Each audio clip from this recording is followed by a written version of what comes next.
안녕하세요. 뮤직매거진 뮤브 23회 시작합니다. 전 음악평론가 정민재입니다.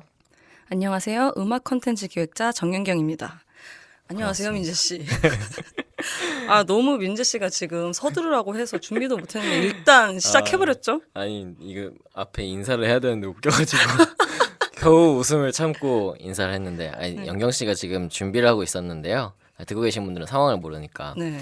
준비를 하고 계셨는데 그냥 무지성으로 길게 준비한다고 좋은 방송이 나오진 않는다. 저 네. 그렇게 봅니다. 50분 칼퇴 선언하셨기 네, 때문에 기본적으로 재치 있는 자가 좋은 방송을 만든다. 저 그렇게 생각해서 딱 정각의 생방송처럼 시작을 했거든요. 네. 그래서 뭐 영영 씨 뭐 잘할 거니까 메모를 수험생처럼 하고 있어요.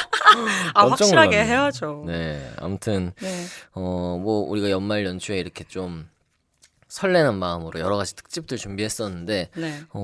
참 생각보다 반응이 좋아서 기분이 좋았고 특히 뮤브 어워즈에 대한 호응이 많이 있었어서 네. 좀 앞으로는 진짜 우리 그때 막 수건 만들자 어쩌고 막 그런 얘기 했었는데 진짜 기념품 같은 거 하나 만들어서 네. 좀 작은 이벤트를 하면 좋겠다. 올해부터는 그쵸. 그런 생각을 좀 했고 제가 한 10월부터 준비를 해야겠다 그런 생각을 했어요. 그래서 그런 어떤 뭐 아이템을 잡고 막 이런 것들을 그래서 올해는 조금 더 짜임새 있는 네. 결산을 하면 좋겠다. 너무 좋습니다. 그런 생각을 했고 또 아티스트 분들도 많이 기뻐해 주셔서 좀 민망하기도 하고 감사하기도 네. 하고 그랬죠. 그러니까 나름 좋은 노래 그냥 뽑았다. 우리끼리 좋은 노래, 좋은 앨범 선정해서 뽑았다 했는데 생각보다 더 많이 기뻐해 주셔서 네네. 정말 부끄러웠고 네. 또 감사했고. 네. 영경 씨의 그 코멘트는 실시간으로 그 최성님의 인스타그램에 박제가 네. 됐죠. 그리고 최성님이 그 이후에 저희 인스타그램 팔로우 하셔가지고 저희 인스타그램 포스트를 항상 좋아요 눌러주시거든요. 아니 근데 되게 민망한 게 제가 그렇게 자른 클립만 들으면 네. 되게 이 앨범을 가볍게 추천하는 줄 아시는데 저 이거 클립을 다 들으셔야 돼요. 네, 한 네. 시간짜리 다 들으셔야 왜 추천을 했는지 아실 수 있습니다. 아마 다 들으셨을 거예요. 근데 이제 또 그 부분이 공교롭게 올라가서 네. 아무튼 참 저희에게도 잊을 수 없는 그런 연말 연초였는데 뭐 이제 1월도 중순이 지나갔고 그래서 좀 일상으로 복귀하는 그런 마음으로 네. 오랜만에 한 2달 정도 만에 하는 것 같아요. 새로운 신작들 추천하는 뉴직 오늘 준비했습니다. 네, 새로운 소식부터 좀 살펴볼까 하는데 연말 연초면 사실 특별한 소식보다는 해외 어떤 뮤직 매거진에서도 결산을 많이 발표하잖아요. 네. 그 중에서도 저희가 이제 눈에 띄는 결산을 하나 소개해드리려고 해요. 어떤 결산이죠? 자, 영국의 음악 잡지 NME에서 2023년 최고의 아시아 앨범 25장을 발표했습니다. 그래서 NME The 25 Best Asian Albums of 2023 이렇게 제목이 나왔는데 지금 이거 보니까는 2020년부터 이걸 했더라고요. 네. 이 영국 NME에서. 그래서 제가 쭉 한번 봤더니 한국 뮤지션 지금까지 데이식스, 드림캐쳐, 또 박혜진, 방탄소년단, 이하이, 에스파, 투모로우바이투게더, 키, 아이유, 비비, 이찬혁, 슬기, 태연, 르세라핌 이렇게 올라갔었고요. 네. 올해는 9개국 앨범이 올라갔습니다. 그래서 봤더니 한국이 5장으로 가장 많았어요. 그리고 싱가포르, 말레이시아, 필리핀, 태국, 인도네시아에서 각각 3장씩 올라갔고 네. 대만과 일본이 2장씩, 베트남이 1장을 올렸습니다. 장르도 참 다양했어요. 한국의 K-팝부터 뭐 일렉트로닉, 메탈, 힙합, 또 포크팝, 슈게이징 등등 올라왔고 한국 뮤지션들 순위만 좀 간략하게 봐드리면은 뉴진스가 1위입니다. 그리고 르세라핌 3위, 바밍타이거 9위, 트리플S 12위, 키스 오브 라이프 19위 이렇게 됐습니다. 또 이 중에서 우리에게 그래도 비교적 잘 알려진 뮤지션으로는 베이비메탈 14위에 들어갔더라고요. 그래서 네. 참 다들 열심히 사는구나 이런 거를 이렇게 다 챙겨 듣고 네. 좀 반성했어요 개인적으로는. 저도 모르는 밴드가 굉장히 사실 많았고 네. 거의 처음 들어본 밴드가 많았죠. 한국 네. 뮤지션들 빼고는. 근데 이 케이팝에 대한 관심이 뭐 아시아 음악으로 확장됐다 이렇게 해석을 하면 좀 국뽕스러울까요? 그렇게 볼 수도 있을 것 같고 어쨌든 아시아 각국에서 좋은 음악들이 많이 나오고 있으니까 그리고 지금 보니까는 그 필자 명단을 쫙 봤더니 뭐 제가 아는 분은 없지만은 이름들을 보면은 아마 각국에서 좀 추천을 받은 것 같아요. 그래서 좀 이렇게 대표작들, 좀 신경 써야 될 앨범들 이런 것들을 골라서 보낸 게 아닌가 싶은데 전 솔직한 생각으로는 근데 이 사람들이 진짜 다 들어봤을까? 그런 생각도 들고 네. 왜냐면은 뉴진스, 르세라핌, 바밍 타이거, 트리플스, 키스 오브 라이프 다 한국에서도 화제가 된 앨범들이고 나름대로 해외에서도 잘 뻗어나간 앨범들이에요. 네. 근데 뭐 가령 윤지영이다. 아니면 뭐 지난주에 우리 나왔던 정우다. 네. 뭐 빈지노다, 이센스다. 다 챙겨봤을까? 그런 것들을 그런 앨범까지 그렇게 생각하면 좀 의심이 드는 거죠. 그러면서 어쩌면 각 장르에서 뭐 화제가 됐던 앨범만 이렇게 받았다. 그리고 뉴진스와 또 윤지영과 베이비메탈과 뭐 이런 팀들을 어떻게 순위를 매길 수가 있을까 하는 생각도 들고 전 그래서 좀 기본적으로 항상 좀 반감이 있어요. 이런 거에 대해 약간 좀 사상이 삐뚤어진 사람 같아요. 제가 그래서 너네가 뭐라냐? 아니 그래서 빌보드에서도 그렇고 롤링스톤에서도 그렇고 이런 가끔 이제 한국의 뭐 명반을 뽑는다든가 뭐 아시아의 명반 이런 걸 뽑으면은 얘네들이 진짜 다 듣고 뽑았을까? 좀 어느 정도의 구색 맞추기로 리스트를 낸 건 아닐까? 그런 생각도 들고 저는 이번 리스트 보면서 한국 앨범들 특히 볼 때 그런 생각 좀 들긴 했어요. 확실히 우리 앨범들이 이러면은 아마 그 뭐 베트남이든 뭐 대만이든 뭐 인도네시아든 아마 사정이 비슷하지 않을까 그런 생각이 드는데 뭐 어쨌든 네. 아시아 앨범 25장을 리스팅했다는데 저는 또 의의도 있다고 봅니다. 네. 그러니까 지금 이렇게 저희가 이제서야 이제 NME에서 뽑은 어떤 아시아 베스트 앨범 이렇게 소개를 드리지만 코로나 터지기 전까지만 해도 한국에서 폼비프릿 같은 태국 뮤지션이 사랑을 받았어요. 뭐 폼비프릿뿐만이 아니라 선셋 롤러코스터 이런 대만 밴드들도 굉장히 사랑을 많이 받았단 그쵸. 말이죠. 약간 나른하고 좀 따뜻한 사운드라고 해야 될까요? 맥드마르코가 좀 생각나는 그런 네네. 뭐 서프록도 있고 굉장히 듣기 쉬운 이지 리스닝의 어떤 음악을 들려주는 밴드들이 특히 한국에서 되게 붐을 일으키고 있었거든요. 그렇죠, 그렇죠. 네, 그래서 그런 밴드들이 실제로 뭐 2022년, 2023년에 한국에 내한을 오기도 하고 또 반대로 새소년이나 검정치마 같은 국내 밴드들도 뭐 홍콩, 태국 이렇게 아시아 투어를 좀 많이 하더라고요. 그렇죠. 그래서 진짜 선셋 롤러코스터 얘기는 많이 들었었어요. 네. 그러니까 음악 팬들에게도 많이 듣고 제가 이제 예전에 멜론에서 음악 방송했었잖아요. 네. 강하솔 씨랑. 그럼 그때 매주 뮤지션들이 왔단 말이에요. 게스트로. 그럼 그때 추천곡을 받고 하면은 진짜 많은 뮤지션들이 선셋 롤러코스터 얘기를 했어요. 그래서 확실히 뮤지션들 사이에서는 지금 이 팀의 음악이 조금 화제구나. 그리고 좀 와닿는구나. 그런 생각을 했던 기억이 나고 예전에 EBS에서 사실은 저한테 프로그램이 하나 온 적이 있었어요. 네. 그 뮤직 A라고 EBS에서 만드는 팟캐스트였는데 이게 뮤직 A, 그러니까는 아시아 음악에 대한 방송인 거예요. 네. 그래서 기획이 어떻게 됐냐면은 매주, 그러니까 주 1회 하나씩 올라가는데 매주 다른 나라의 음악을 소개해야 되는 거죠. 네. 뭐 예를 들어서 뭐 싱가포르다 이번 주는 뭐 다음 주까지 싱가포르 한다. 그다음 뭐 태국 간다, 뭐 말레이시아 간다, 이런 식으로 쭉 가는 거예요. 근데 그걸 제가 다 해야 되는 거예요. 직접 디깅도 하고. 네, 조사부터 뭐 기본적인 모든 것들을 다 챙겨야 되는. 근데 어느 정도 제가 좀 기반이 있었다면은 뭐 하겠는데 네. 정말 문외한이고 선셋 롤러코스터 하나 하는데 어떻게 하냐고요. 그래서 정말 좀 아쉽긴 했어요. 이거 했으면 진짜 공부 많이 될 것 같은데 네. 그때 또 다른 일도 바쁘고 하다 보니까 못했거든요. 그래서 결국 그 프로그램을 아도이의 오주환 씨가 했어요. 진행을. 정말 잘된 일이었죠. 그 프로그램에. 제가 했으면 누가 들었겠어요. 근데 오주환 씨가 했기 때문에 프로그램이 어쨌든 한 1년 정도 한 것 같은데 그래서 잘 나왔고 네.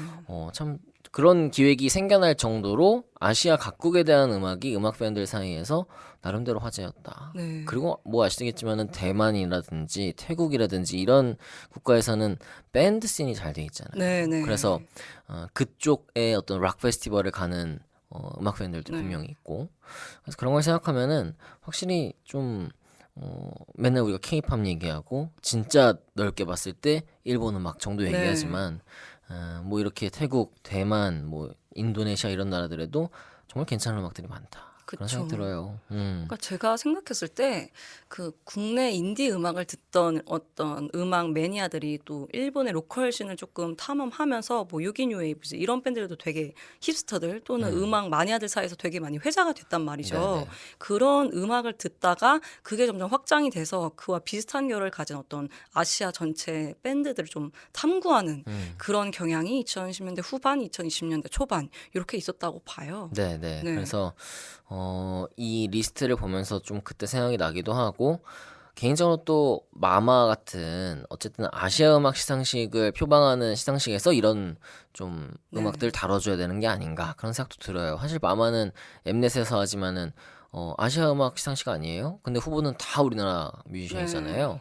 그러니까는 진짜 그 뭐 후보에 봤을 때 남자 그룹이다. 그럼 뭐 한국 팀도 있고 뭐 대만 팀도 있고 네. 태국 팀도 이래야 되는 거죠. 뭐 MTV 유럽 뮤직 어워드처럼. 그쵸. 그래서 이 리스트를 보면서 이렇게 우리가 조금 더 우리 음악 팬들도 동남아시아 음악들, 그러니까 일본뿐만 아니라 네. 중화권 음악들 이런 것들에 또 많은 관심 가지고 좀 더 교류가 많아진다면은 그런 유로비전이라든지 그쵸. 뭐 MTV 유럽 뮤직 어워즈라든지 이런 좀 화합의 장이 네. 만들어질 수도 있지 않을까 그런 생각이 들었어요. 그래서 리스트를 한번 쭉 보니까 참 다양한 뮤지션들이 있다. 네. 우리가 생각할 때는 항상 영미, 뭐 기껏해야 일본 네. 아니면 뭐 북유럽 이 정도만 봤는데 이렇게 동남아시아를 봐도 그렇고 뭐 각국에 정말 좋은 음악을 하는 네. 뮤지션들이 많았다 그런 생각이 들었는데 영명 씨 좀 쭉 보면서 어떤 음악이 좀 와닿던가요? 저는 일단 리스트를 보면서 기본적으로 앨범 커버로 저는 듣는 걸 선택을 해요. 아니면 보통 그렇잖아요. 근데 네. 항상 영명 밴드 씨가 밴드 이름이나 뭐 앨범 커버를 보는데 좀 세 팀이 눈에 들어오더라고요. 네네. 뭐 파스타스타라는 일본 하이퍼팝 음. 그룹, 그다음에 걸갱이라는 인도네시아 3인조 밴드인데 이 밴드는 이름부터 참 저의 스타일이죠. 이 완전히 그 라이엇 걸을 표방하고 있고 걸도 좋아하고 갱도 좋아하니까 영명 씨가 그쵸. 그렇죠. 네, 폭력적인 네네. 여성상 굉장히 좋아하고 네. 그리고 마지막 하나에는 베비 메탈은 제가 원래 너무 좋아했기 때문에 뭐 너무 익숙한 팀이죠. 그쵸. 너무 이젠 유명해졌고 그중에서 이제 걸갱이랑 베비 메탈을 좀 얘기하고 싶어요. 네. 걸갱은 말씀드린 대로 라이엇 걸의 어떤 예를 들어 비키니킬부터 뭐 지금의 더 베스 인디 밴드까지 이어지는 그 걸라이엇 계보를 이어가고 있는데 굉장히 펑크 사운드가 강해요. 근데 또 동시에 팝 사운드도 굉장히 갖고 있어서 펑크의 조악함보다는 어떤 따뜻하고 밝은 팝 멜로디를 가지고 있어서 가사가 굉장히 자조적일 때도 있고 막 앞으로 불도저처럼 나가자 이런 응원의 메시지도 있는데 어떤 노래를 들어도 굉장히 다 임파워링이 되고 또 웃음이 나는 밴드예요. 그래서 들으면 되게 기분 좋은 밴드다. 어느 나라 팀인가요? 인도네시아 3인조 팀이 가사가 그럼 인도네시아어 아니에요? 영어로 나오던데요. 영어 가사구나. 네, 스펑키라는 앨범이 이번에 리스트에 올라갔어요. 그래서 몇 위였죠? 2위였나? 굉장히 상위권이었어요. 되게 음악도 밝고 네네. 민재 씨 좋아할 것 같아요. 민재 씨가 차이도 저한테 제가 소개해 분명히 주셨잖아요. 2위 팀은 봤는데 2위 팀이 그런 음악이 아니었던 것 같은데. 10위권 내에 있을 거예요. 알겠습니다. 차이는 제가 인터뷰 때 만나봤었죠. 네. 일본에서. 일본에서가 아니고 일본 팀인데 한국 왔을 때. 네, 그래가지고 그때 황산업 선배, 조아름 선배 그리고 김도원 네. 이렇게 같이 가가지고 제가 정말 입도 뻥끗 못하고 빵긋빵긋 웃으면서 네. 그 인터뷰 좀 화기애애하게 지켜봤던. 근데 음악 진짜 잘하거든요. 차이가. 네, 너무 좋아요. 근데 좀 보면은 그런 트렌드가 한국, 일본뿐만이 아니고 그런 뭐 영국, 미국 당연히 네. 뿐만 아니라 이렇게 각국에서 좀 비슷하게 나타나는 것 같아요. 그런 걸 라이엇에 네. 대한 어떤 음악들. 호주에도 그런 팀이 있고. 네. 그래서 그런 걸 볼 때 참 할 말이 많다는 거겠죠. 세계인은 하나다. 네, 그런 생각이 듭니다. 모든 하나다. 음, 그리고 베비메탈 얘기 전에 파스타스타도 잠깐 얘기하고 싶은 게 네. 일본 얼터너티브 그다음에 하이퍼팝 그룹이에요. 그 들으시면 하이퍼팝 같다 싶은데 또 굉장히 어떤 서구 사회가 일본에 기대하는 그런 귀여움, 카와이한 음악 또 어느 정도 가지고 있고 그러니까 그런 것들을 되게 재치 있게 받아치면서 일본의 어떤 애니메이션 사운드를 잠깐 넣는다든지 또 동시에 일본 전통 음악을 또 하이퍼팝의 요소로 가져와서 이런 굉장히 특이하고 또 한편으로는 정말 제이팝스러운 음악을 만들어내는 그룹이에요. 그래서 뭐 피넛 피노미넌 이 노래가 정말 특이한데 그 아까 말씀드렸던 카와이함 그다음에 일본의 전통 음악 이걸 잘 버무린 굉장히 특이한 그룹이에요. 그래서 NME에서는 뭐 일본 하이퍼팝 그룹의 어떤 선두주자다 이렇게 평가를 내리고 있어서 파스타스타의 굿팝 그러니까 결국 이 그룹도 팝을 지향한다는 거죠. 저도 이 앨범 들어봤는데 네. 약간 초반엔 멀미나는 것 같았거든요. 네. 사운드가 굉장히 좀 아방가르드하고. 네. 근데 뒤로 갈수록 굉장히 팝한 음악도 있고 네. 그래서 와 이런 팀이 있었구나. 저 참 몰랐었기 때문에 네. 이 리스트를 보면서 발견이었어요. 네. 파스타스타. 네. 그쵸? 잘못 파스타스타. 읽으면 안 되죠. 파스타로. 파스타 같아요. 네. 그래서 발음이 어렵다. 노린 거겠죠. 네. 파스타스타 이렇게 네. 됩니다. 참 이 커버가 귀여워가지고 그쵸. 저도 딱 리스트 보면서 제일 먼저 들어봤던 앨범이었어요. 네. 역시 커버로 보셨군요. 네, 아무래도 딱 봤을 때 그렇죠. 베이비 메탈보단 끌리거든요. 베이비 메탈은 좀 그렇죠. 그냥 좀- 검은색이죠. 심호흡하고 들어야 될 것 같아요. 네. 근데 이 파스타 여기는 좀 귀엽게 들을 수 있을 것 네. 같잖아요. 그래서 들어봤는데 초반엔 좀 만만치는 않았다. 하지만 그런 듣다 생각 들었죠. 보면 어떤 J-팝 애니메이션 오프닝 같기도 하고 네, 들을만하다. 네, 좋더라고요. 네. 그리고 제가 제일 추천하고 싶었던 건 이제 베비메탈의 The Other One 앨범이에요. 네. 이거는 정말 전 베비메탈이 일을 냈다고 생각을 하는 앨범인데 뭐 베비메탈을 모르시는 분도 계실 테니까 잠깐 설명을 드리자면 베비메탈은 3인조 메탈 아이돌이라는 컨셉을 가지고 있고 최근 멤버 변화를 겪고 다시 활동 중이에요. 그러니까 보컬 멤버인 수메탈 이름에 다 메탈이 들어가는데 수메탈을 중심으로 네, 옛날 스파이스 걸스 같은 거. 아 그쵸. 베이비 스파이스, 그쵸. 포시 스파이스 같은. 맞습니다. 그래서 뭐 두 명의 댄스 멤버가 네. 이제 이렇게 3인조로 모여서 정말 메탈 반주에 맞춰서 춤을 추고 수메탈은 노래를 부르는 정말 아이돌 그룹이었어요. 근데 뭐 그렇다고 아이돌이라고 해서 뭐 메탈을 찍먹한 건 아니고 진짜 헤비 메탈 하죠. 네. 반주에 맞춰서 이제 모아 메탈이랑 모모 메탈이 양쪽에서 춤을 추고 이런 식인데 사운드가 세긴 세요. 이 그룹이. 근데 뭐 스래시와 데스메탈이라는 어떤 형식 안에 뭐 제이락도 있고 팝, 심지어 댄스, 일렉트로닉이 있습니다. 아이돌 컨셉을 유지를 해야 되니까요. 근데 이게 믹싱의 힘인지 또 헤비메탈 사운드가 그렇게 막 튀지 않아요. 너무 헤비하지도 않고 뭐 가라데나 카게로 같은 노래 들어보면 되게 좋은 제이락 같거든요. 네. 근데 이 NME에서 뽑은 The Other One은 베비메탈의 4집인데 이건 완전히 그냥 웃음기를 쫙 뺀 프로그레시브 메탈 앨범이에요. 네. 뭐 큐트, 웃음기 이런 건 완전히 없고 특히 다이빙 어택이라는 노래는 수메탈이 처음으로 가사를 전부 다 썼다고 합니다. 그러니까 한번 NME도 그러니까 베비메탈이 좀 더 메탈에 대해서 이 그룹이 한 차원 더 높은 어떤 진중한 접근을 갖고 있다라고 평가를 했고 대표적으로 모노크롬 같은 노래는 2016년에 나온 그 가라데 연장선이라고 생각을 해요. 근데 가라데는 말씀드렸다시피 2016년 노래기도 하고 아이돌 컨셉이 어느 정도 강했어요. 그렇죠. 그래서 멜로디한 부분은 살려야 되는데 메탈 아이돌이라는 컨셉이 있으니 메탈 연주를 좀 어거지로 끼워 맞추는 부분이 있어요. 노래를 듣다 보면 코러스는 되게 좋은데 그 양옆으로 그 1절, 2절의 메탈 사운드가 좀 어우러지지 않는 느낌?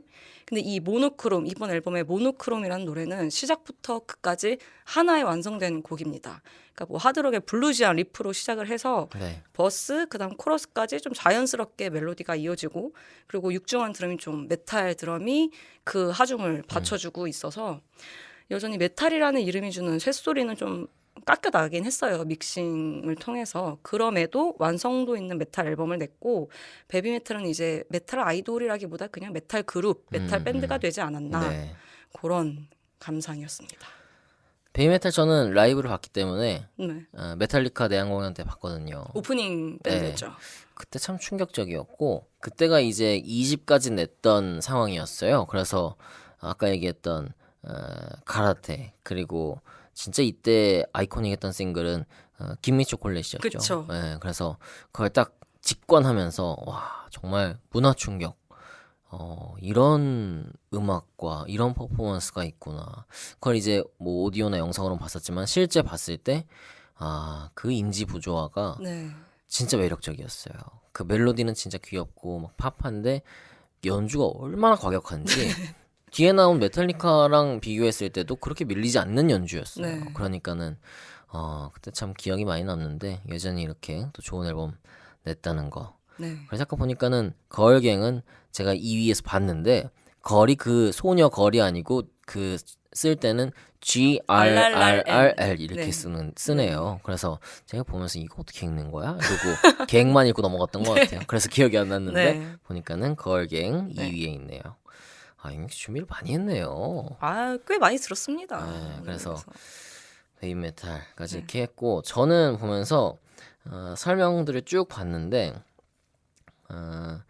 딱 끌리는 게 있었어요. 아까 전에 네. 그 앨범 말고 보니까는 인도네시아 뮤지션인데요. 나딘 아미자라는 뮤지션입니다. 7위에 올라가 있어요. 그래서 이분의 앨범 운툭 두니아 신타 단 코토냐 이렇게 정확한 읽네요. 발음인가요? 네네, 정확한 발음인데 네. 인토네이션과 뭐 어떤 강세가 있고 이런 것까지는 제가 네. 못 챙겼어요. 근데 이제 발음이 맞는지는 봤는데 딱 그대로 읽더라고요. 네. 운툭 두니아 신타 단 코토르냐 이렇게 읽는데 무슨 뜻이냐면은 세상과 사랑 그리고 더러운 것을 위해 이런 뜻이에요. 그러니까는 이 사람 진짜 범상치 않다. 네. 그런 생각하면서 음악을 들어봤는데요. 작년 10월 13일에 나왔던 정규 2집이었고요. 일단 음악을 들어보니까 좀 감각적인 포크팝이었어요. 네. 그래서 보컬 면에서는 약간 라나델레이의 영향이 분명히 네. 있어 보이고 사실 이런 뭐 좀 드림팝 계열 그리고 포크 뮤지션들이 라나델레이 이후에 참 이런 보컬을 많이 구사를 하고 있잖아요. 네. 몽환적이죠. 그게 여기서도 이렇게 나오는구나 하는 생각이 들어서 참 재밌었는데 멜로디감도 좋고 그런 사운드 디자인도 몽환적으로 잘 나왔다 그런 생각이 들었어요. 그래서 나딘 아미자 어떤 사람인가 좀 찾아보니까 2000년생이고요. 2016년도에 한 텔레비전 프로그램에 나와서 이름을 알렸대요. 네. 그리고 2017년에 데뷔해서 2020년에 1집을 냈고 작년에 2집을 냈는데 인도네시아에도 당연히 음악 시상식이 있는데요. 보니까 미국의 그래미나 영국의 브리더즈처럼 그렇게 업계 관계자들이 다 참여하는 굉장히 권위 있는 음악 시상식이 있대요. 그래서 여기에 이 나딘 아미자라는 사람이 10번 후보에 올라갔고 4번 수상을 했습니다. 그러니까 신인상 포함해서. 그리고 뭐 올해 앨범 이런 거에도 다 후보에 올라갔었고. 그러니까 특급 신인 거죠. 그래서 이 2집을 내고는 이 앨범이 스포티파이 글로벌 톱 앨범 8위까지 올라갔다는 기록이 있고요. 사실 인도네시아의 어떤 국민이 워낙 많기 때문에 네. 그런 영향도 분명히 있을 거라고 봐요. 물론 이제 해외에서도 듣는 인파가 있었겠지만은 그리고 이 앨범의 리드 싱글이 지금 제가 소개하려는 노래인데요. 또 어려워서 라유안 페렘푸안 길라 이렇게 읽어요. 이게 무슨 뜻이냐면은 이것도 참 제목이 강렬합니다. 미친 여자의 유혹. 들어야겠다. 네. 그래서 왠지 우리는 유혹하면은 아내의 유혹 생각나기 때문에 무슨 소리 하시는 거예요? 약간 그런 느낌인가 생각했는데요. 찾아보니까 그런 내용이었어요. 이 여자가 그러니까 노래 속 화자가 사랑을 확인받고 싶어하는 여자인 거예요. 그래서 이 남자친구한테 계속 물어봅니다. 당신 나 사랑하는지 그리고 당신 나 언제까지 사랑할 건지 계속 물어봐요. 그러니까는 남자가 야 이 미친 여자야 이러면서 너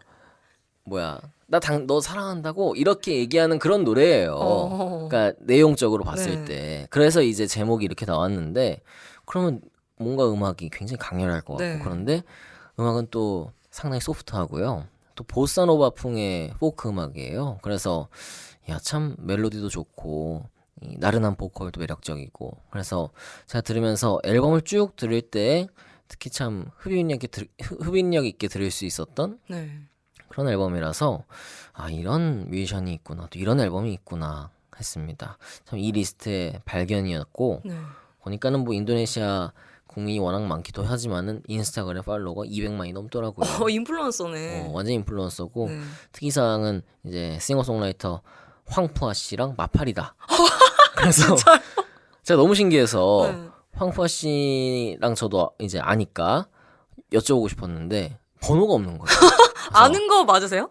그러니까 이제 오며 가며 막 보고 저랑도 이제 마팔이고 하니까는 그래서 근데 번호가 당연히 있는 줄 알았는데 없어가지고 궁금증만 안고 지금 왔어요 녹음을. 그래서 네. 어떤 관계일까? 이분 혹시 한국에 왔었나? 한국엔 안 왔던 것 같은데. 그래서 어쨌든 특이사항에는 황푸아와 인스타그램 친구다. 여기까지 말씀드립니다. 저도 이 앨범을 잠깐 들었어요. 네네. 근데 이제 뭐 뜻까지는 찾아보진 못했는데 네. 전반적으로 들었을 때 이런 딥한 내용이 있다는 걸 몰라도 굉장히 쉽게 들을 수 있었고 네네.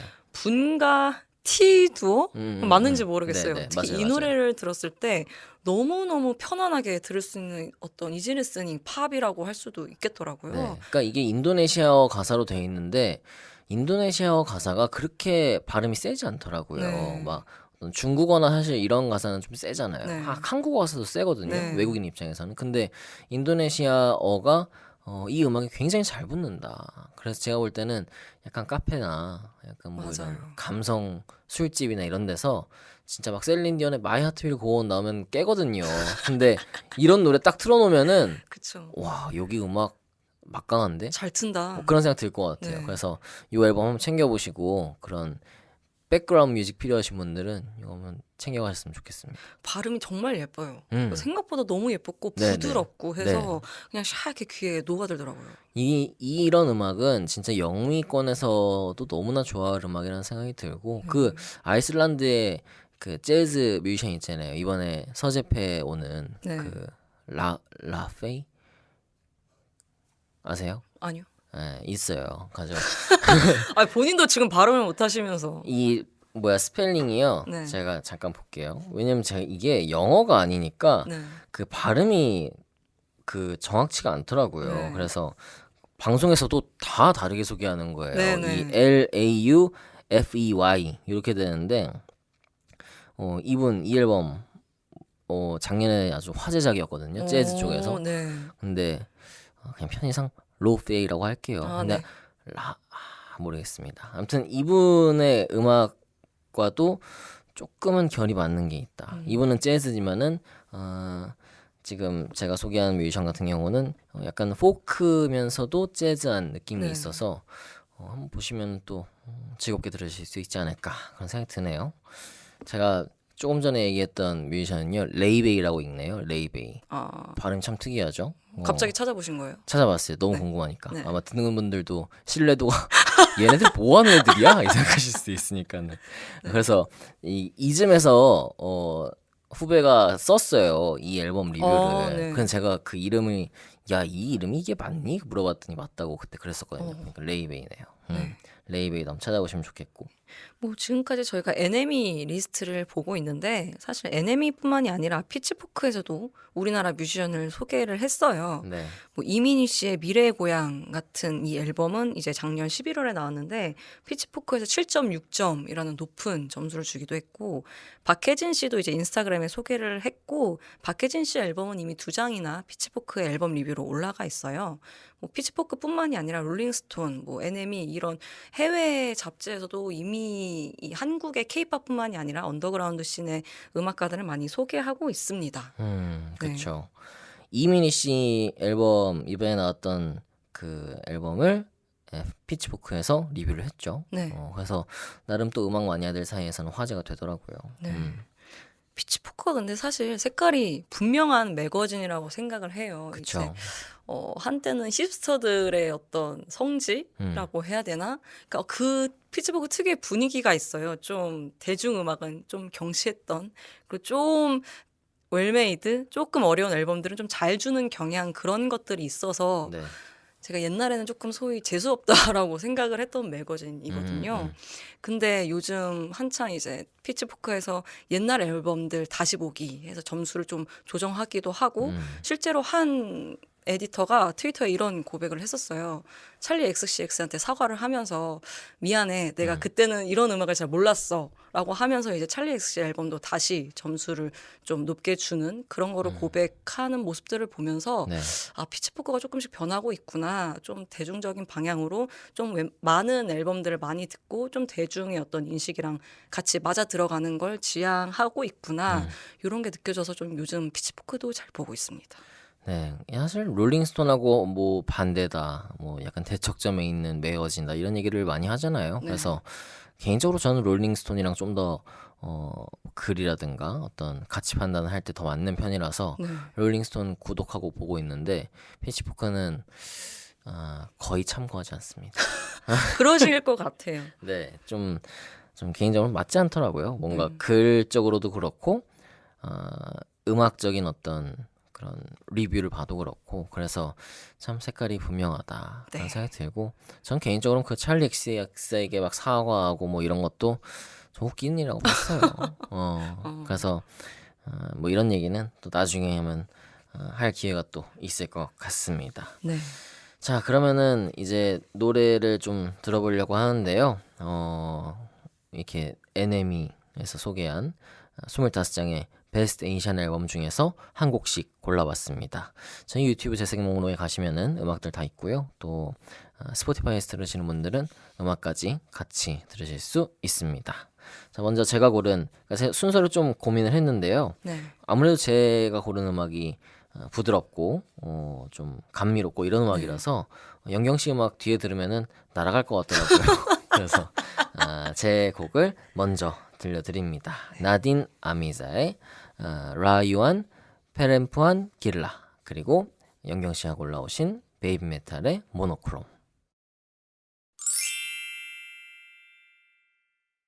네, 뮤직 이어서 신작 추천도 계속 해볼게요. 이 코너 기다리시는 분들 꽤 많으시단 말이죠.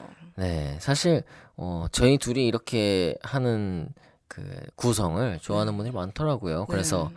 아마 많은 걸 얻어가려고 하시는 것 같은데 오늘 그래서 좀 선곡도 많이 가져왔고 네. 여러분들에게 좀 도움이 되는 시간이었으면 좋겠습니다. 그래서 한 달이 아니고 2달 만에 하는 시간이라서 네. 좀 해외 앨범, 국내 앨범, 또 싱글 이렇게 골고루 채워왔거든요. 근데 영경 씨가 또 공지를 제대로 안 보고 혼자서 해외 앨범 2장을 골랐어요. 그래서 아니, 자유도가 좀 높을 줄 알았어요. 그렇지 않습니다. 방송이라는 거는 자유도가 낮아요. 또 이러시네. 구성이 있습니다. 또 이러시네. 죄송한데 방송은 그렇게 막 하는 게 아니에요. 그래서 네.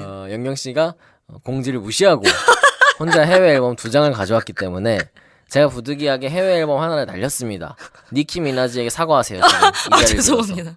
니키 미나즈님 정말 죄송합니다. 니키 미나지의 제가 핑크 프라이데이 2 소개하려고 했는데 영경 씨의 횡포로 이 앨범 소개하지 못합니다. 그러면은 앨범 3개를 하세요. 싫어요. 준비 안 했단 말이에요.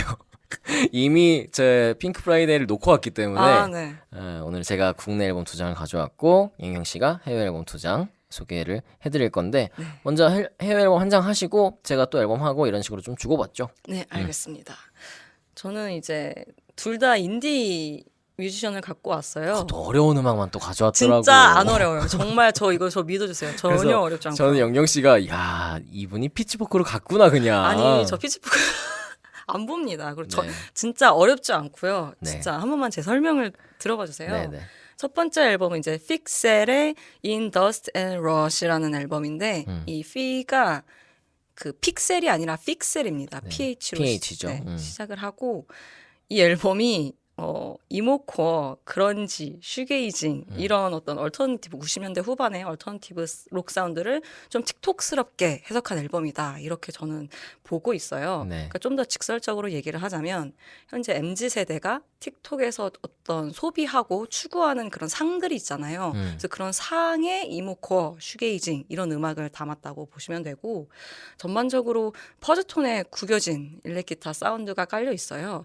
그러니까 전형적인 90년대 이모코어 밴드들의 어떤 멜로디 작법도 가지고 있고 틱톡에서 약간 바이럴을 탄 아티스트가 하나 있어요. 네. 플러드 망고스라는 뮤지션인데 이 플러드 망고스가 굉장히 몽글몽글하고 예쁜 어떤 기타 사운드를 들려주고 그 리프가 굉장히 바이럴을 탄 적이 있는데 그런 기타 사운드를 신스로 대체해서 좀 보여주고 있다. 그런 앨범이고 네. 이 앨범이 어떤 앨범인지 보여줄 수 있는 곡이 바로 These Words Are My Arms라는 노래예요. 네. 그러니까 이 노래가 처음 들었을 때 제법 90년대 이모코어 같다라는 생각이 들더라고요. 그런 이모코어의 느낌으로 시작했다가 2절 가면 갑자기 칩튠, 막 힙합 비트 이런 거 위해서 또 오토튠으로 노래를 해요. 네. 그러니까 이런 게 조금 어색하게 넘어가는 반전이 있고 이런 어떤 구조적인 부분들 그다음에 사운드 소스 이런 것들이 굉장히 좀 틱톡을 의식하고 만든 것 같다. 그런 느낌이 있어요. 이 앨범 전체가 그렇고 뭐 도그 아니면은 Long Road Nowhere 이런 두 곡은 슈게이징이긴 해요. 근데 요것도 이제 2절에 갑자기 힙합 비트가 나오면서 굉장히 랩인지 노래인지 알 수 없게 그렇게 노래를 부르기도 하는데 가장 비슷한 앨범으로 뽑자면 파란 노을이라고 생각을 해요. 파란 노을 1집 앨범이랑 비교가 될 수 있고 그런데 이 픽셀의 앨범은 좀 더 멜로디가 선명합니다. 네, 좀 더 팝 멜로디가 있고 그렇더라고요. 네, 그리고 메탈 성향도 훨씬 강해요. 그러니까 파란 노을은 완전히 슈게이징의 어떤 그런 노이즈 사운드에 집중을 했다면 이 픽셀의 앨범은 메탈 성향도 있어서 오히려 그런지와 맞닿아 있을 수도 있겠다. 이렇게도 볼 수가 있고 이 앨범 가져왔을 때 걱정이 된 게 민재 씨가 이런 음악을 사실 잘 안 듣잖아요. 네네. 별로 안 좋아하죠. 네. 선호하지 않죠. 네. 네. 알고 있지만 일단 가져와 왔고 뭐 그래서 저랑 관계 없는 거니까 그거는. 그쵸. 네네. 제 사심이 네네. 담긴 픽이고, 그러니까 앨범 전체적으로 막 슈게이징이었다가 힙합이었다가 뭐 이상한 막 신스도 나오고 이런 기행이 펼쳐지긴 하는데 그럼에도 멜로디가 너무 좋고 너무 쉽고 듣기 좋은 인디 앨범이라서 가져왔어요. 굉장히 직관적이고 단순하고 그냥 기타 노이즈나 드럼 쇳소리 이런 것도 막 반쯤 죽여놨어요. 그렇게 세지 않아요. 네네. 그래서 그 사이에 어떤 중심 멜로디나 피아노 반주를 좀 더 내세우면서 좀 옛날에 아울시티 아시죠? 네네. 아울시티의 그 일렉밥 요소도 아주 약간은 있다.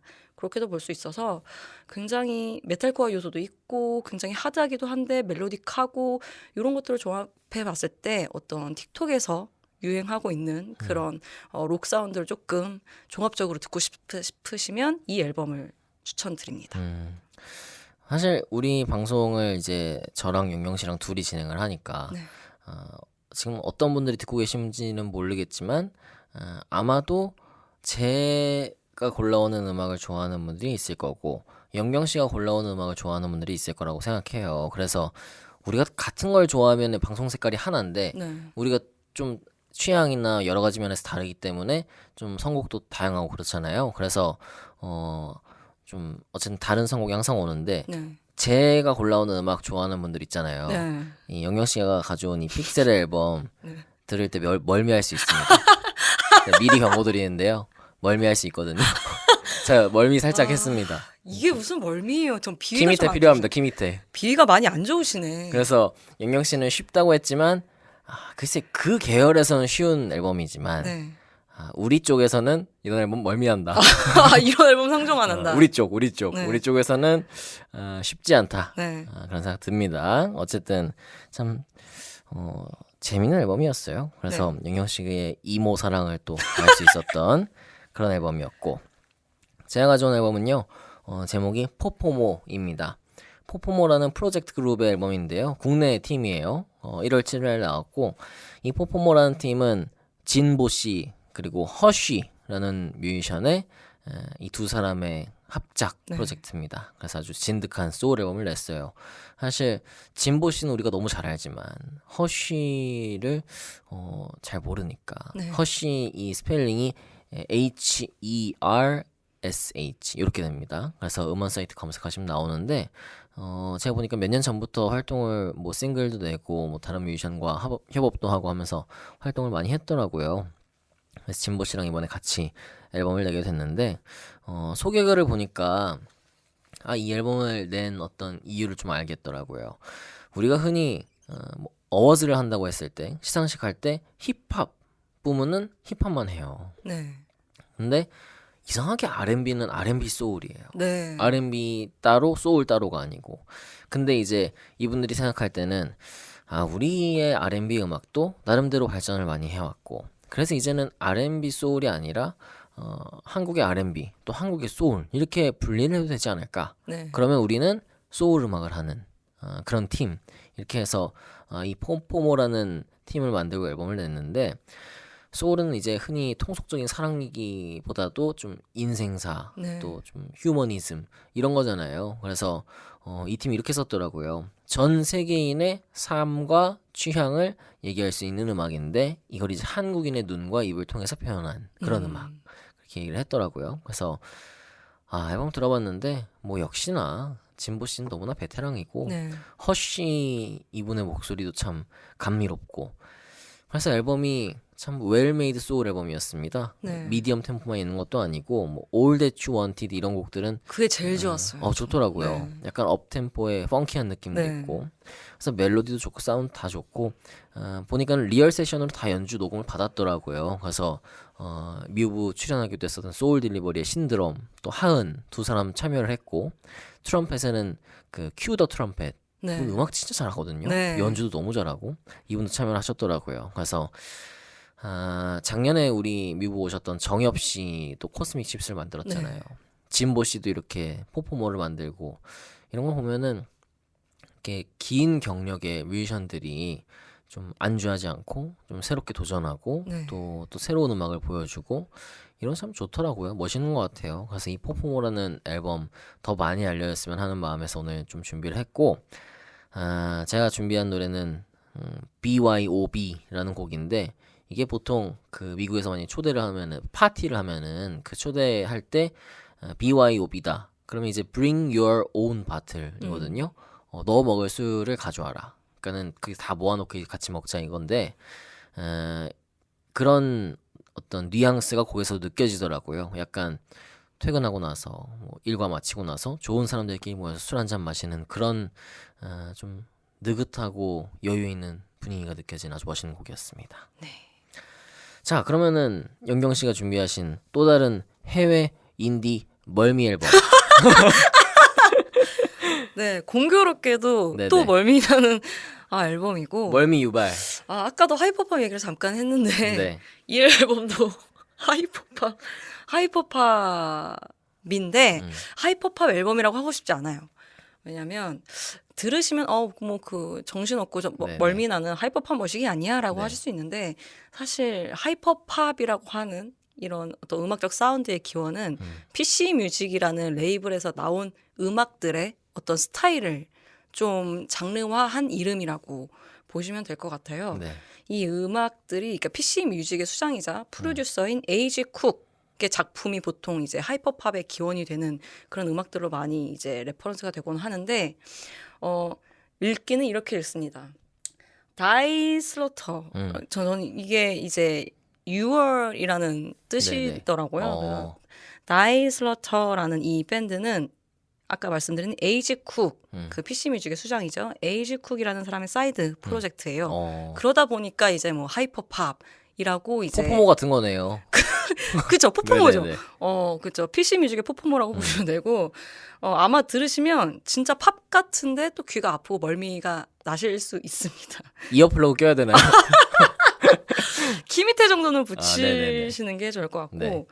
이 PC 뮤직을 통해서 에이지 쿡이 프로듀싱한 앨범들이 좀 보여주는 공통의 사운드가 있어요. 키치하고 유치한데 좀 미래지향적인 일렉트로닉 사운드. 이게 이제 보통 하이퍼팝의 어떤 특성들이라고도 얘기가 되어지는 거고 이 다이 슬러터는 에이지 쿡과 PC 뮤직의 또 다른 프로듀서인 이지퍼니 함께하는 밴드예요. 이 다이 슬러터의 소프트락 앨범은 이게 첫 번째 앨범인데 네. 캐롤라인 폴라책 그다음에 찰리 XCX가 게스트 보컬로 참여를 했어요. 그러니까 어떤 음악인지 아시겠죠? 네네네. 좀 팝이긴 팝인데 이상하고 멀미팝. 멀미팝이란 이름 좋은 것 네네. 같아요. 네, 이 두 아티스트 모두 에이지 쿡이랑 자주 작업을 했고 참고로 찰리 XCX의 팝2 앨범 메인 프로듀서가 에이지 쿡입니다. 그래서 좀 이상한 사운드였잖아요. 네네.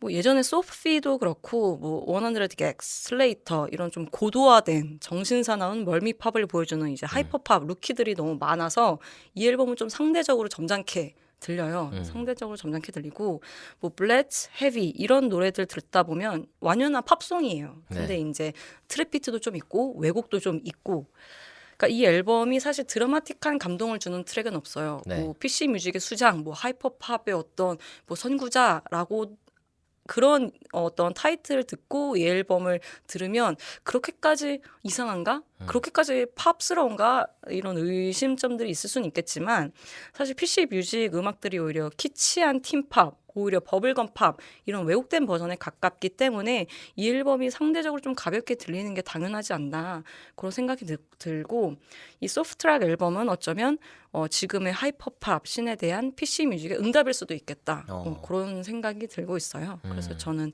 캐롤라인 플라첵이 보컬로 참여한 이모탈 추천하고 싶습니다. 네. 다이 다이 슬러터. 슬러터. 이 철자가 THY예요. 네. 그래서 읽을 때 약간 발음이 혼동이 있는 이름인데 한번 찾아보시면 좋을 것 같습니다. 자, 제가 준비한 마지막 앨범은 앞에 있는 어떤 멀미나는 모든 전기 요소를 다 빼버리는 코드를 다 두꺼비집 내리는 앨범입니다. 네. 김창완 선생님의 나는 지구인이다 이 앨범 준비했고요. 실제로 두꺼비집 내리는 앨범이라는 얘기가 맞는 게 한 곡 빼면 다 어쿠스틱. 네, 놀랐어요. 그 네. 첫 곡이잖아요. 네, 나는 네. 지구인이다가 네, 네. 이것 빼고는 다 그냥 다 어쿠스틱이에요. 네. 그러니까 나는 지구인이다 이거는 신스팝 스타일의 음악인데 2023년 작년 11월 24일에 나온 앨범입니다. 그래서 2020년에 나왔던 문 이후에 3년 만에 나온 앨범이었고 김창완 선생님 옛날 앨범 중에서 솔로 앨범 중에 기타가 있는 수필이라는 앨범이 있어요. 네. 그래서 어머니와 고등어가 거기 들어있는 네. 앨범이거든요. 그래서 83년도에 나왔는데 본인은 그 앨범의 연장선이라고 좀 생각을 하시더라고요.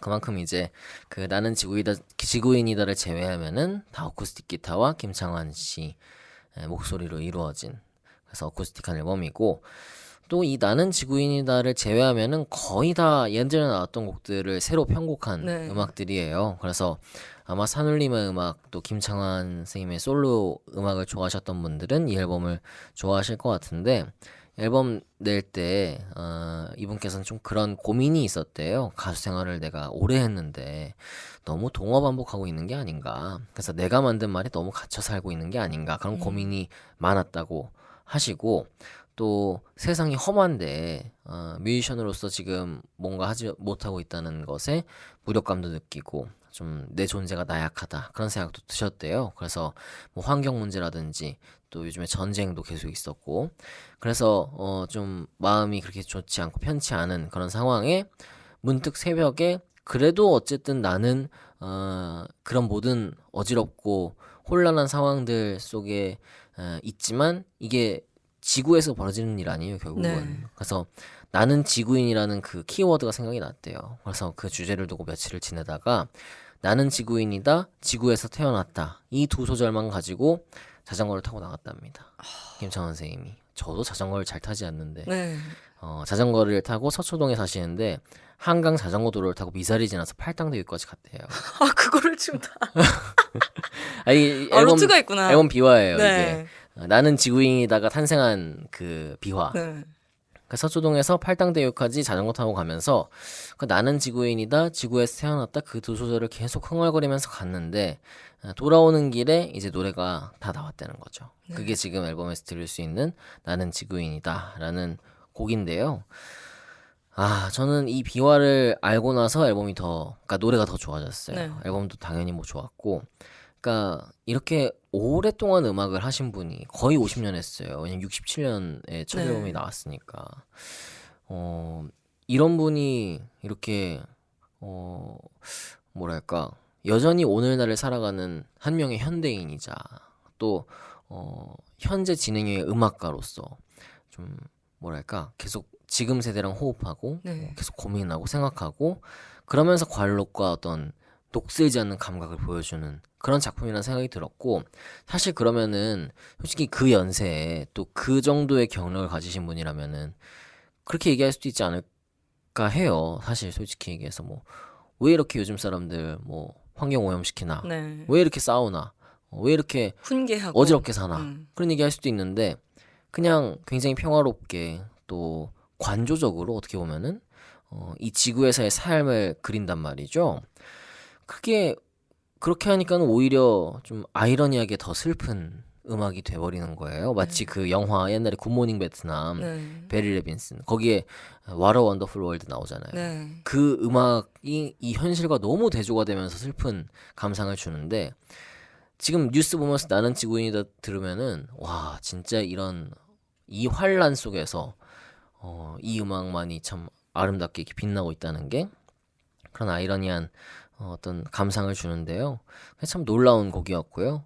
뭐 앨범은 잘 알려진 곡도 있고 좀 덜 알려진 곡도 있고 하는데 한번 쭉 들어보시면은 참 소중하다, 귀하다 그런 생각 드실 거예요. 그래서 이 앨범 피지컬 앨범이 나왔는데 CD와 LP 그리고 NFC 카드 앨범 이렇게 나왔어요. 근데 CD하고 LP가 박스 세트인 거예요. 그래서 아니 약간 감동이 깨질 죄송한데 환경 얘기하시다가 갑자기 박스 세트 이런 생각을 했어요, 솔직히. 근데 보니까는 이 박스 세트가 나는 지구인이다랑 기타가 있는 수필 리마스터의 박스 세트더라고요. 그러니까 합친. 네. 또 제 자신을 제 뺨을 치면서 감히 또 불경스럽게 무지했다. 김창완 선생님을 의심했구나. 그래서 당장 하나 샀거든요. 네. 그래서 기타가 있는 수필의 리마스터 그리고 나는 지구인이다 이렇게 합본으로 출시가 됐습니다. 그래서 한번 보시고 참 패키지도 예쁘게 나왔더라고요. 그래서 한번 관심 가져주시면 좋을 것 같습니다. 자, 그럼 노래 한번 들어볼까요? 픽셀의 노트북 그리고 포포모의 BYOB, 따이슬러터의 이모탈, 김창완 나는 지구인이다. 자, 오늘은 그동안 밀린 신작 추천드리고 있습니다. 앞서서는 해외 앨범, 또 국내 앨범 두 장씩 소개를 해드렸고요. 이번엔 노래 추천하려고 하는데요. 자, 먼저 영경 씨가 준비하신 노래 한번 볼까요? 네. 이번엔 정말 대중적인 노래입니다. 네. 이치의 다이너마이트 가져왔어요. 다이너마이트는 이치가 지난 8월에 발매한 따끈한 신보 본투비의 수록곡이고 8일. 네, 8일. 네네네. 1월 8일에 네. 발매가 됐고 이 노래가 수록곡인데 저는 개인적으로 이치의 어떤 최대 아웃풋 곡이 아닌가 그 싶었어요. 정도로? 네, 왜냐하면 이치의 어떤 보컬이 정말 딱 맞아 들어간다고 해야 되나? 딱 이제 각자가 다 자리를 잡은 완벽한 어떤 하모니를 보여주는 노래라고 생각을 했고, 뭐 예전에 붐박스나 Nobody Like You, 뭐 That's a No No 같은 이런 이전의 수록곡들처럼 에너지가 넘치는데 무엇보다 멤버들이 각자 들려주는 그런 보컬이 다 제자리를 찾아갔어요. 그래서 비로소 이치의 노래다라고 생각이 들고, 뭐 예를 들면 코러스로 가는 길목에서 이렇게 힘을 빡 줘야 될 때 예지가 한번 질러줍니다. 네. 그리고 비교적 좀 미니멀한 코러스에선 유진, 채령이 각각 저음과 고음에서 랩으로 균형을 맞춰주고, 또 중간중간에 유나랑 채령이 목소리가 되게 톡톡 쏘거든요. 이 목소리로 감칠맛을 좀 더해줘요, 이 노래에. 네. 그러니까 한마디로 과하지도 부족하지도 않은 어떤 완벽한 목소리 배합을 찾은 정말 이치의 수작이라고 생각을 하고, 이치 노래 중에서 So Lucky라는 노래가 사실 제 최애곡이었어요. 네네. 통틀어서. 근데 다이너마이트로 바뀌었습니다. 정말 힘나는 노래예요. 참 수록곡을 좋아한다. 영경 씨가. 아니, 타이틀은 다 아실 거니까. 네. 저는 이 앨범 진짜 좋더라고 저도. 네. 그리고 전 개인적으로는 타이틀곡 언터처블인데 네. 1번 곡 좋더라고요. 본투비. 본투비, 네. 멋있더라고요. 이런 음악은 진짜 있지 아니면은 걸그룹 중에서는 네. 진짜 없는 것 같아요. 그래서 참 인상 깊게 들었습니다. 자, 제가 준비한 곡은요. 또 바꿨습니다. 또 즉석에서. 녹음 들어오기 직전에 바꿨는데요. 네. 볼빨간 사춘기 노래를 가져왔어요. 작년 12월에 나온 메리고라운드 앨범 중에 스노우볼. 제가 진짜 이번 겨울에, 그러니까 이 노래 나온 이후에 제일 많이 들은 노래 중에 하나인 것 같아요. 네. 사실 전 볼빨간 사춘기 안지영 씨 멜로디를 정말 잘 쓴다고 생각해요. 그래서 이분의 어떤 멜로디 감각은 좀 어떤 다른 뮤지션과 비교하기 어려울 만큼 좀 독보적인 멜로디 감각을 갖고 있다는 생각이 드는데 이 스노우볼이 참 그런 노래고요. 이분이 이런 의도로 썼대요. 그러니까 볼빨간 사춘기가 봄 노래도 있고 여름 노래, 가을 노래가 다 있는데 겨울 노래가 없어서 겨울 노래 하나쯤 만들어야겠다 그런 생각이 들었다고 하고, 그래서 좀 자기가 제일 잘할 수 있는 그런 모든 장치를 다 넣어서 만든 곡이라고 하는데요. 본인은 이렇게 써놨어요. 지금 소개에다가 이 노래를 들을 때 또 부를 때 행복하다. 그런 말 다 한 거지. 이렇게 써놨는데 저도 참 이 노래를 들을 때 어떤 따뜻한 느낌이 들어요. 그래서 가사 중에 그런 부분이 있거든요. 따뜻한 겨울이 될 거야? 그치? 이렇게 물어보는 가사가 있는데 야, 참 여전히 볼빨간 사춘기가 이렇게 좋은 곡을 들려주고 있다는 게 반갑고 네.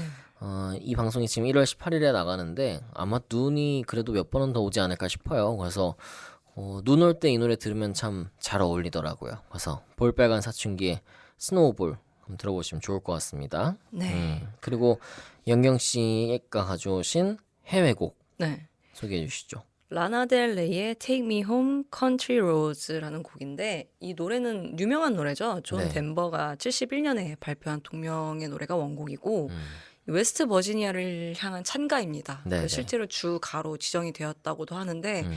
웃긴 건 존 덴버도 라나델레이도 모두 웨스트 버지니아 출신이 아니죠. 네.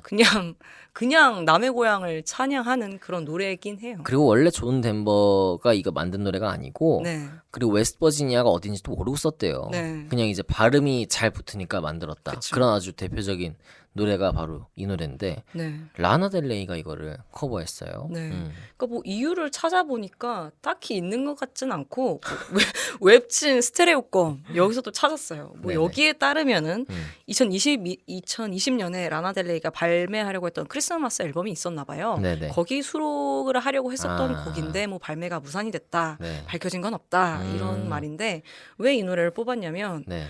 존 덴버만큼이나 라나델레이가 자기의 노래처럼 너무 잘 커버를 했기 때문이에요. 워낙 목소리가 네, 목소리가 사기죠. 음. 근데 이제 원곡이랑 달리 라나델레이는 피아노 반주에 맞춰서 노래를 불러요. 네. 그러니까 웨스트 버지니아를 향한 동경, 향수 이런 감정을 목소리에 너무 탁월하게 담았고 어떤 아티스트가 갖고 있는 그 고딕적인 분위기가 있잖아요. 그런 좀 음울하고 좀 성스럽고 네네. 이런 분위기의 합창까지 후반부에 나오면서 정말 애절하고 네. 존 덴버 노래보다 훨씬 눈물을 자아내는 그런 고향 찬가. 네. 아무도 거기 살진 않지만 그런 고향 찬가로 이제 바뀌었다. 그래서 라나델레이의 노래라고 해도 손색이 없다 싶어서 가져왔습니다. 그때 존 덴버의 버전은 들으면은 약간 신명나게 고향에 가는 느낌인데 라나델레이의 버전 들으면서 고향 가기 좀 부담스럽지 않아요? 무덤 가는. 그러니까 이게 제가 라디오를 많이 했으니까 네. 막 출연도 하고 막 제작도 하고 하면은 명절에 무조건 이 노래를 틀어요. 네. 저도 이제 게스트 나갈 때 무조건 가져가고 그러면은 웨스트 버지니아가 고향인 사람 없으면서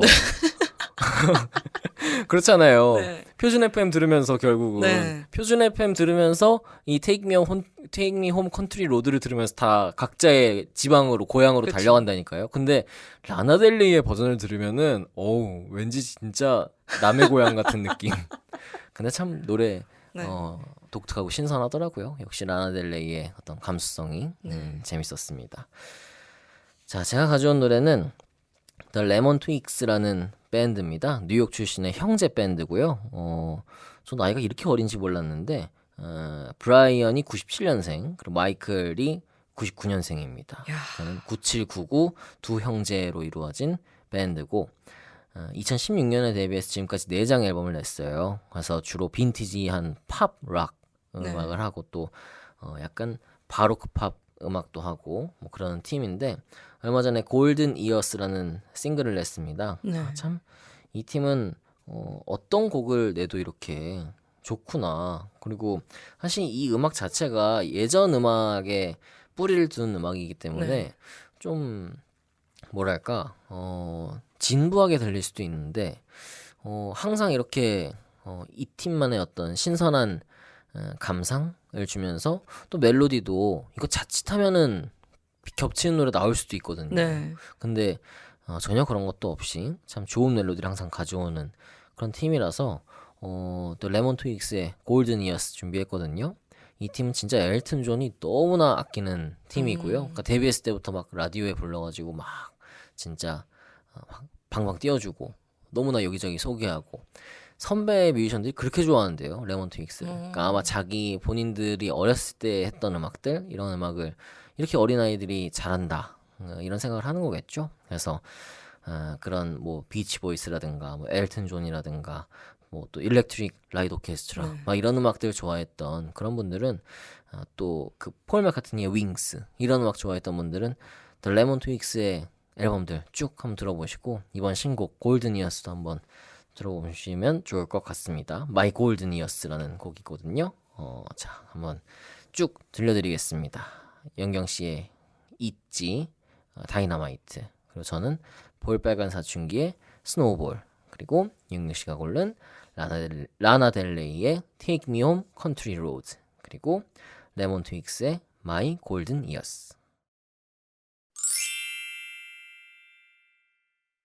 오늘 뮤브는요, 오랜만에 새로운 소식, 새로운 음악을 소개하는 뮤직을 함께 했습니다. 오랜만에 또 둘이 얘기하니까 참 좋네요. 뭐 편하죠. 네. 그리고 이런 시간을 사실 자주 가져주면 좋은데, 새로운 음악들 소개하는 네. 또 뭐 인터뷰도 하고 뭐 어떤 이슈가 있을 때는 또 약간 밀리기도 하고 하다 보니까는 본의 아니게 좀 오랜만에 해서 송구스러운 마음도 있는데 많이들 반가워해 주셨으면 좋겠습니다. 자, 오늘 방송 이렇게 슬슬 마무리할 건데요. 구독 아직 안 하신 분들은 또 구독과 하트, 에피소드 알림 설정까지 해주시고, 저희 플레이리스트와 각종 소식은 인스타그램 매거진 _뮤브에서 함께 하실 수 있습니다. 또 유튜브 뉴스레터도 있으니까요. 많이 살펴봐 주시기 바랍니다.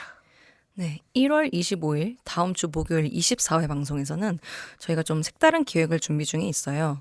음악 콘텐츠를 만들면서 가장 두근거리는 순간이 바로 인터뷰가 아닐 수 없는데, 대중음악 웹진 이즘의 여러 선후배들과 인터뷰 비화에 대해 집중적으로 저희가 파보려고 합니다. 네, 그래서 정말 저희도 아직 녹음을 안 했고 네. 구성만 해놓은 상태이기 때문에 이렇게 예고는 해놓고 막상 방송이 재밌게 안 나오면은 괜찮을까? 막 그런 생각 들긴 하는데요. 네. 일단 주제만 봤을 땐 참 재밌을 것 같아요. 네. 인터뷰 비화. 그래서 영경 씨 혹시 생각나는 인터뷰 비화 있어요? 저요? 저는 김수철 선생님 인터뷰가 네. 제일 생각나요. 네. 뭐 딴 건 아니고 이제 너무 열정이 넘치셔서 네. 원고가 올라가는 그 순간까지도 계속 이제 수정해달라고 정말로? 네, 해주셨는데, 저는 그게 되게 좋았던 게, 언제 그런 레전드 아티스트와 그렇게 개인적인 사담 네. 문자를 하겠어요. 저는 그때가 참 많이 생각이 납니다.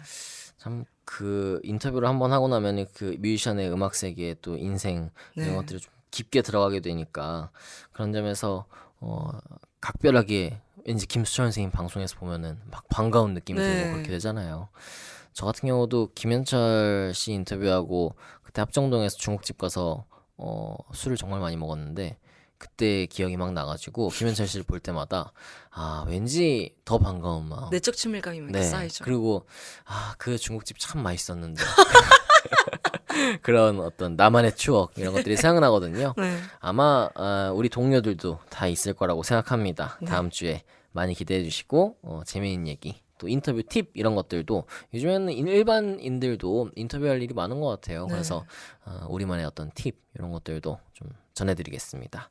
자, 마지막 곡을 제가 골라왔어요. 사실 오늘 10곡을 앞서 들려드렸는데 지금 너무 멀미나는 음악들이 많은 것 같다. 지금 제 탓이다. 영경 씨가 정말 배멀미 수준으로.